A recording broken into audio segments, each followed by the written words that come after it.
چوارچێوەی گرژبوونی پەیوەندیەکانی ئێران و ئەمریکا لە دوای دەستبەکاربوونی دۆناڵد ترامپ و لێدوانە هەڕەشە ئاگرینەکانی بەرامبەر تاران، هێزی ئاسمانی سەر بە سوپای پاسدارانی کۆماری ئیسلامی ئێران هۆشداری دەداتە بەرپرسانی کۆشکی سپی. هاتنە سەر هێڵی سوپای پاسداران لە دۆسیەی پەیوەندیە گرژەکانی نێوان تاران و واشنتۆن دوای ئەوە هات دۆناڵد ترامپ ڕاشکاوانە وتی ئەمریکای ترامپ ئەمریکای ئۆباما نییە و جەختیشی کردووە دوای تاقیکردنەوەی موشەکەی بالیستی لەلایەن تارانەوە سەرجەم بژاردەکان بۆ وەڵامدانەوەی ئەو وڵاتە کراوە دەبن. دۆناڵد ترامپ سەرۆکی ویلایەتە یەکگرتووەکانی ئەمریکا ڕاشی گەیاند بەهۆی تاقیکردنەوە موشەکیەکانیەوە ئێران یاری بە ئاگر دەکات، گەرچی دەسەڵاتدارانی تاران هۆشداریەکەی ترامپ ڕەت دەکەنەوە بە ئیستیفزازی وەسفی دەکەن.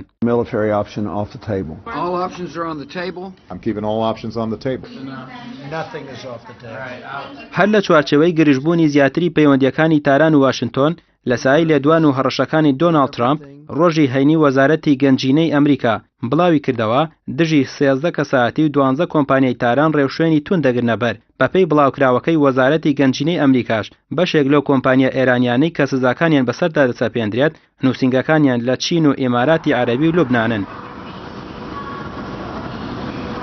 هاوکات دوای یەک ڕۆژ لە سەپاندنی سزای سەر کەسایەتی و کۆمپانیەکانی ئێران لەلایەن ویلایەتە یەکگرتووەکانی ئەمریکاوە سوپای پاسدارانی ئێران مانۆڕێکی گەورەی سەربازی دەست پێکرد. لای خۆی حاجیزادە فەرماندەی هێزی ئاسمانی سەر بە سوپای پاسدارانی کۆماری ئیسلامی ئێران ڕایگەیاند ئەگەر ئێمە بچووکترین هەنگاوی هەڵە لە دوژمنانەوە ببینین ئەوە موشەکە سەرکەوتوەکانمان بەسەر سەریاندا دەکەوێتە خوارەوە.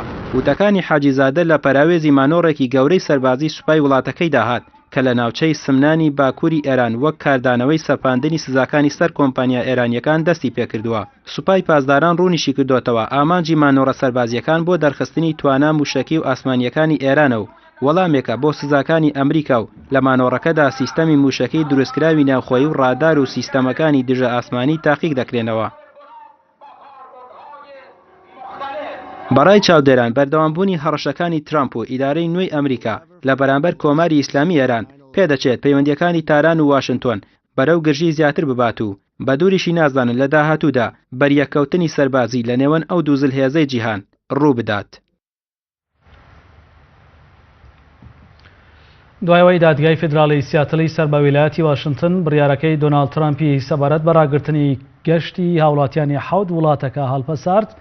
گەشتی هاوڵاتیانی حەوت وڵاتە بەرەو ئەمریکا ئاسایبەوە، بەڵام دواتر دۆناڵد ترامپ سەرۆکی ئەمریکا بڕیارەکەی خستەوە بواری جێبەجێکردنەوە و دادوەرەکەی دادگای سیاتڵیشی با ڕێگری لە بەردەم جێبەجێکردنی یاسادا تۆمەتبار کرد. پێشتری شۆن سپایسەر وتێبەژی کۆشکی سپی ڕەخنەی لا بڕیارەکەی و دادگای گرت و ڕایگەیاند بڕیارەکەی ترامپ بۆ پاراستنی گەلی ئەمریکایە و دەسەڵاتی دەستوریشی هەیە بۆ دەرکردنی هەر بڕیارێک. وتیشی لە ماوەیەکی نزیکدا وەزارەتی داد کار دەکات بۆ بەگەرخستنەوەی بڕیارەکە.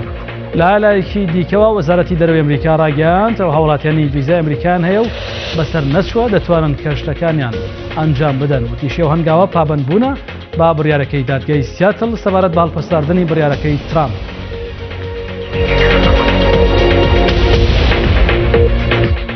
بەر لە کۆتایی جارێکی دیکە ناونیشانی گرنگترین هەواڵەکانتان بێدەخینەوە. عمار حەکیم لە نەسیاسیەکانی هەرێم لە شاری هەولێر کۆبوونەوە و گفتوگۆ لەبارەی